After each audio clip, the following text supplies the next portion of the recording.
Hi everyone, this is Maniyandan from Vision Defense Institute. இன்னைக்கு பாலிட்டியில finance commission பத்தி discuss பண்ணலாம். So finance commission ரெகுலரா questions வரும்போது பார்த்தீங்கன்னா கான்ஸ்டியூஷனல் பாடிஸ்ல இருந்து நிறைய கொஸ்டின்ஸ் வரும். ஸோ கான்ஸ்டியூஷனல் பாடிஸ் படிக்கும் போது இம்பார்ட்டன்ட் கான்ஸ்டியூஷனல் பாடிஸ் என்னென்ன இருக்கும் அப்படின்னு பார்த்தீங்கன்னா இப்போ national commission for SC ST BC finance commission இதெல்லாம் பார்த்தீங்கன்னா கான்ஸ்டியூஷனல் பாடிஸ்ல ரெகுலரா கொஸ்டின்ஸ் வர ஏரியாஸ். ஸோ இதுல பார்த்தீங்கன்னா நம்ம எப்படி படிக்கணும் அப்படின்னு பார்த்தீங்கன்னா என்னென்ன கீ டிஃபரன்சஸ் இருக்கு கான்ஸ்டியூஷனல் பாடிஸ்ல. இப்ப ஃபினான்ஸ் கமிஷன் இருக்கு இல்ல எலெக்ஷன் கமிஷன் இருக்குன்னா யார் அப்பாயிண்ட் பண்றாங்க, எப்படி ரிமூவ் பண்றாங்க, ஸோ எந்தெந்த கான்ஸ்டியூஷனல் பாடிஸ்க்கு குவாலிஃபிகேஷன் ஃபிக்ஸ் பண்ணிருக்காங்க. ஸோ அந்த மாதிரி டிஃபரன்ஸோட படிச்சீங்கன்னா நம்ம பாத்தீங்கன்னா ஈஸியா எக்ஸாம்ல நம்ம அட்டன் பண்ண முடியும், எந்த ஒரு கன்ஃபியூஷனும் வராது. ஸோ இன்னைக்கு நம்ம ஃபினான்ஸ் கமிஷன் பத்தி டிஸ்கஸ் பண்ணலாம். ஸோ கான்ஸ்டியூஷன்ல ஃபினான்ஸ் கமிஷன் பத்தி எங்க மென்ஷன் பண்ணிருப்பாங்க அப்படின்னு பாத்தீங்கன்னா ஆர்டிகல் 280ல மென்ஷன் பண்ணிருப்பாங்க. ஸோ ஃபினான்ஸ் கமிஷன் இப்போ ரீசெண்டாக நியூஸ்ல பார்த்துருப்பீங்க.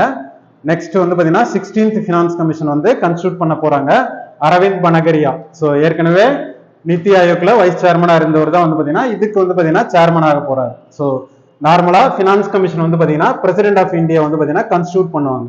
So every 5th year finance commission constitute பண்ணுவாங்க. ஸோ இந்த ஃபினான்ஸ் கமிஷனை பொறுத்த வரைக்கும் ஒரு சேர்மன் பிளஸ் 4 அதர் மெம்பர்ஸ் இருப்பாங்க. ஸோ மற்ற கான்ஸ்டியூஷனல் பாடிஸ் ஒரு சில இதுக்கு பார்த்தீங்கன்னா மெம்பர்ஸ் சேர்மனுக்கு குவாலிஃபிகேஷன் இருக்காது. பட் இந்த ஃபினான்ஸ் கமிஷனை பொறுத்த வரைக்கும் குவாலிஃபிகேஷன் ஃபிக்ஸ் பண்ணியிருப்பாங்க. ஸோ இவங்க தான் பார்த்தீங்கன்னா சேர்மனா இருக்க முடியும், மெம்பர்ஸ் ஆகிறதுக்கு இந்த குவாலிஃபிகேஷன்லாம் இருக்கு அப்படிங்கிறது பார்த்தீங்கன்னா ஃபிக்ஸ் பண்ணியிருப்பாங்க. ஸோ இவங்களோட டோட்டல் மெம்பர்ஸ் எவ்வளோன்னு பார்த்தீங்கன்னா இப்போ ப்ரெசென்ட்டா ஒரு சேர்மன் பிளஸ் 4 அதர் மெம்பர்ஸ் இருப்பாங்க. இவங்களோட குவாலிஃபிகேஷன் பார்த்தீங்கன்னா டிஃபர் ஆகும். ஓகேங்களா? ஸோ அப்பாயின்ட் பண்றது யாருன்னு பார்த்தோம், பிரசிடென்ட் ஆஃப் இந்தியா பார்த்தீங்கன்னா அப்பாயின்ட் பண்ணுவாங்க. ஸோ ஒரு சில கான்ஸ்டியூஷனல் பாடிஸ் பார்த்தீங்கன்னா ஒரு தடவை ரெப்ரசென்ட் பண்ணிட்டா திரும்ப ரெப்ரசென்ட் பண்ண முடியாது. ஓகேங்களா? அதாவது ரீஅப்பாயிண்ட் பண்ண முடியாது.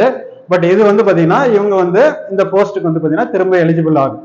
ஓகேங்களா? ஸோ ரீஅப்பாயின்மெண்ட் பார்த்தீங்கன்னா இங்கே பாசிபிள். ஸோ இதுக்கு அடுத்து இந்த குவாலிஃபிகேஷன் பார்த்தோம் இல்லைங்களா, ஒரு சேர்மன் பிளஸ் 4 அதர் மெம்பர்ஸ்க்கு என்ன குவாலிஃபிகேஷன் அப்படின்னா, ஸோ சேர்மன் பார்த்தீங்கன்னா experience in public affairs. So இந்தியாவில் பொறுத்த வரைக்கும் பார்த்தீங்கன்னா ஸோ நம்ம பப்ளிக் இஷ்யூ இல்லை அந்த அது ரிலேட்டடா இஷ்யூஸ்லாம் இருக்கு இல்லைங்களா. ஃபார் எக்ஸாம்பிள் அவங்க வெல்வர்ஸ் இன் எக்கனாமிக்ஸ் ஃபினான்ஸ் இல்ல மற்ற இஷ்யூஸ்ல பாத்தீங்கன்னா எக்ஸ்பர்ட்டா இருப்பாங்க. ஸோ பப்ளிக் அஃபேர்ஸ் ரிலேட்டடா எக்ஸ்பர்ட் இருப்பாங்க. ஃபினான்ஸ் இல்லாம மற்ற குவாலிஃபிகேஷனும் பாத்தீங்கன்னா எக்ஸ்பர்ட்டா இருக்கிறவங்க இந்த சேர்மன் போஸ்ட்டுக்கு பாத்தீங்கன்னா எலிஜிபிள். இதுக்கு அடுத்து 4 மெம்பர்ஸ் பார்த்தோம் இல்லைங்களா. ஸோ நம்ம ஃபினான்ஸ் கமிஷனாலே தெரியும், மணி ரிலேட்டடா யார் எக்ஸ்பர்ட்ஸா இருக்காங்களோ அவங்க தான் பாத்தீங்கன்னா இதுல மெம்பர்ஸ் ஆக முடியும். So for example financial matters இல்ல நாலேஜ் இன் எக்கனாமிக்ஸ் இதுல எக்ஸ்பர்ட்டா இருக்கீங்க, இதுல மெம்பரா ரெப்ரசென்ட் பண்ண முடியும்.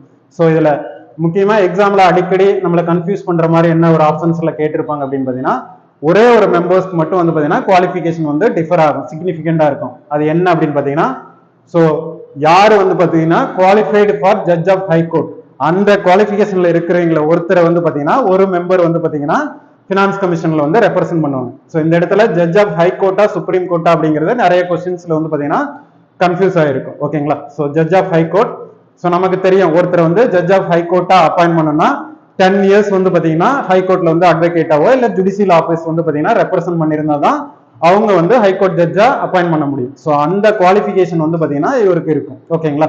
மீதி எல்லாம் ஃபினான்சியல் எக்ஸ்பர்ட்டா இருப்பாங்க. ஸோ இதுக்கு அடுத்து நார்மலா ஃபினான்ஸ் கமிஷனோட ரோல் என்ன அப்படின்னு பாத்தீங்கன்னா எதுக்காக இந்த ஃபினான்ஸ் கமிஷனை அப்பாயிண்ட் பண்றாங்க அப்படின்னு பாத்தீங்கன்னா இம்பார்ட்டண்டா இப்போ ஃபார் எக்ஸாம்பிள் இது பார்த்திருப்பீங்க நெட் ப்ரொசீட்ஸ் ஆஃப் டாக்ஸஸ். இப்போ சென்டருக்கு ஸ்டேட்டுக்கு பாத்தீங்கன்னா இப்போ ஒரு டாக்ஸ் கலெக்ட் பண்றாங்கன்னு வச்சுங்க, இப்போ ஜிஎஸ்டி இருக்குன்னா அதுல ஷேர் ஈக்குவலா இருக்கும். இல்ல மற்ற டாக்ஸஸ் இருக்கு இல்லைங்களா, சர்வீஸ் டாக்ஸ் இல்ல சம் அதர் டாக்ஸ்ல பாத்தீங்கன்னா இப்போ கலெக்ட் பண்றாங்க. இப்போ யாரு வேணாலும் லெவி பண்ணலாம். இப்போ டாக்ஸ்ல டிஃப்ரெண்ட் டைப்ஸ் இருக்கும். இப்போ ஒரு சில டாக்ஸஸ் சென்டர் லெவி பண்ணுவாங்க, பிரிச்சு கொடுக்கறது ஸ்டேட்ஸ் கொடுத்துருவாங்க. ஒரு சில ஸ்டேட்ஸ் பாத்தீங்கன்னா 2 பேரும் ஈக்குவலா டிவைட் பண்ணுவாங்க. ஒரு சில ஸ்டேட்ஸ் பாத்தீங்கன்னா அந்த பர்டிகுலர் ஸ்டேட்ல இருக்கிற ஸ்டேட் கவர்மெண்ட் மட்டும்தான் டாக்ஸஸ் கலெக்ட் பண்ணிக்கோங்க. ஸோ இந்த centre and state tax collect பண்றாங்க இல்லைங்களா, இதுல சென்டருக்கு எவ்வளவு ஷேர் ஸ்டேட்டுக்கு எவ்வளவு ஷேர் அப்படிங்கறத ஒரு சில டாக்ஸஸ்ல யார் டிசைட் பண்ணுவாங்க, யார் ரெக்கமெண்டேஷன் கொடுப்பாங்க அப்படின்னு பாத்தீங்கன்னா ஃபினான்ஸ் கமிஷன் ரெக்கமெண்டேஷன் கொடுப்பாங்க. இது இல்லாம ஒரு சில கிராண்ட்ஸ் ஸ்டேட்ஸ் கொடுக்குறாங்க இல்லைங்களா, ஸோ அதுல பாத்தீங்கன்னா இவங்க ரெக்கமெண்ட் பண்ணாங்க. ஸோ ஃபினான்ஸ் ரிலேட்டடா ரெக்கமெண்டேஷன் பண்றதா இவங்களோட மேஜர் ரோலா இருக்கும். இது இல்லாம பாத்தீங்கன்னா இப்போ consolidated fund of India, so இதுல இருந்து கிராண்ட்ஸ் கொடுக்கறது. இப்போ கன்சால்டேட் ஃபண்ட் ஆஃப் இந்தியா பார்த்திருப்போம்.